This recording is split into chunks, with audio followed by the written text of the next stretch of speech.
Hello guys, this is Glenn from Sydney CBD Repair Center, and today we have an Apple Watch here in the shop. We're gonna fix it. This is an Apple Watch SE with 40 millimeters in diameter. So let's get started.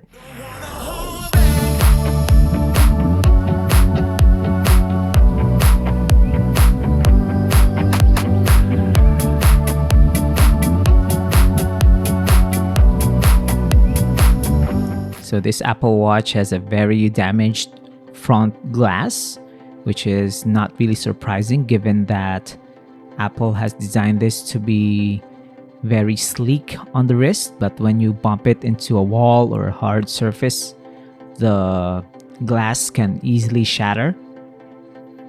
And right here, David is gonna remove it directly. So he's gonna be taking care of this process because he can risk scratching the aluminum side of the housing. And right here it's already showing some gaps and showing us the connectors inside.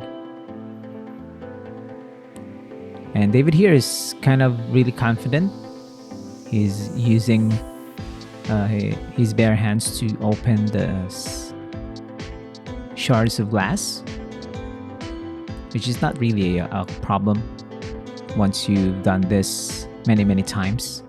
But if you're a novice who wants to tinker around with your Apple Watch SE, then be careful, use gloves. We're gonna disconnect the 3 connectors that are directly connected to the back of this broken display, and we're gonna remove the damaged part. Next part is to tuck these connectors in. We don't want to damage them as we scrape off the old adhesives on the side of this Apple Watch. So you have old adhesives. When you don't remove them, you just put fresh liquid glue on top of it. The fit of the replacement display will not be snug. It will leave gaps, which can be dangerous if you're using your Apple Watch in wet environments or water sports.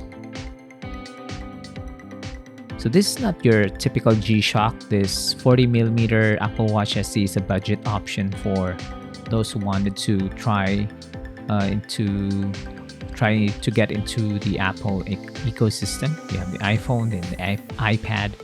If you're your MacBook, then the logical next step is to have the Apple Watch.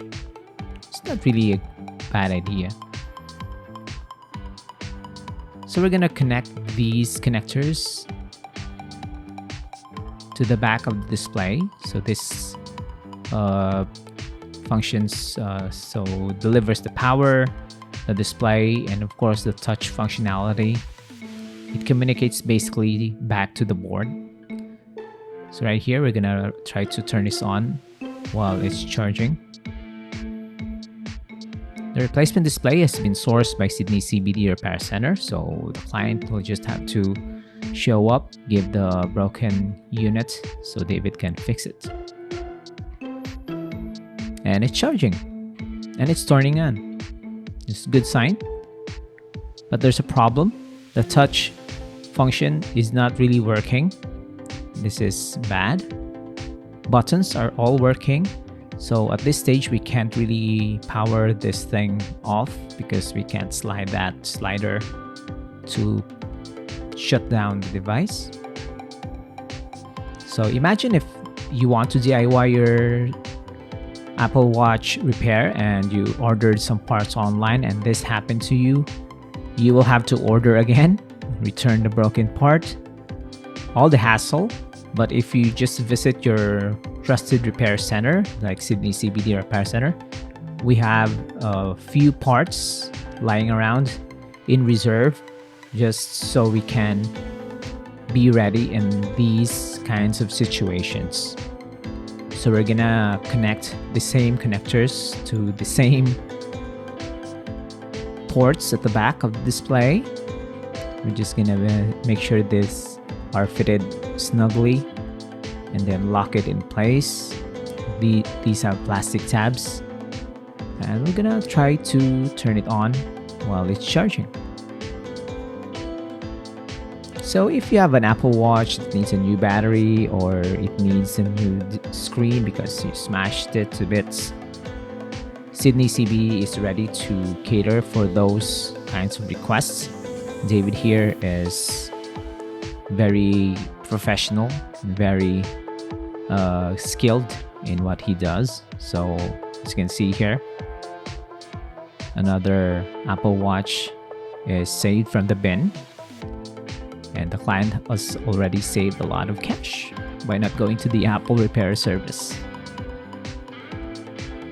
So we're just gonna glue this up, close it up, and then clean it, and it's ready for the client. So I hope you enjoy this, guys. If you have any questions regarding our services, if you want to know more about David, you can visit our shop.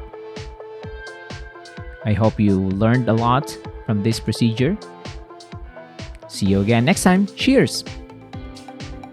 If you want your smartphone fixed for a very reasonable price, you may contact Sydney CBD Repair Center. We also provide mail-in repair services for customers outside of Australia or Sydney. Just message us so we can arrange the shipping of your device.